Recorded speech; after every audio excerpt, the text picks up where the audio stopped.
মুখ্যমন্ত্রী আমাদের সঙ্গে খেলা করছেন, কারণ উনি এত তৎপরতার সঙ্গে আমার মেয়ের বিচার নিয়ে এত তৎপর ছিলেন না।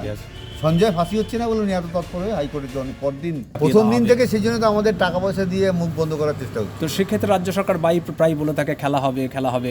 তো এটাই আপনারা কি ভাবছেন এবার কি আপনারা কিছু খেলা দেখাতে এই যে না না আমরা খেলা দেখাতে চাইছি না, উনি খেলা করছেন আমাদের সঙ্গে। কে আছে? মুখ্যমন্ত্রী আমাদের সঙ্গে খেলা করছেন, কারণ উনি এত তৎপরতার সঙ্গে আমার মেয়ের বিচার নিয়ে এত তৎপর ছিলেন না। সঞ্জয় ফাঁসি হচ্ছে না বলে উনি এত তৎপর হয়ে হাইকোর্টে অনেক পরদিন কেসের রায়ের কপি ঠিকমতো না পড়েই একটা মামলা করে দিলেন। উনি সব জায়গায় যেরকম বলেন সব কিছুতেই খেলা করেন, এটাও একটা খেলার ছেলে খেলার মনে নিয়েছেন আর কি। আপনারা এটাকে চ্যালেঞ্জ হিসেবে নিচ্ছেন? না, চ্যালেঞ্জ আমাদের কারোর সঙ্গে করার দরকার নেই, আমরা যাতে বিচার পাই আমরা সেটাই করব। মানে সেটাই একটা চ্যালেঞ্জ আর কি। হ্যাঁ, ওটাই আমরা শেষ দেখে চাই। আমরা বিচারে মেয়ের যে অতি অন্যায় হয়েছে তার শেষ দেখে ছাড়।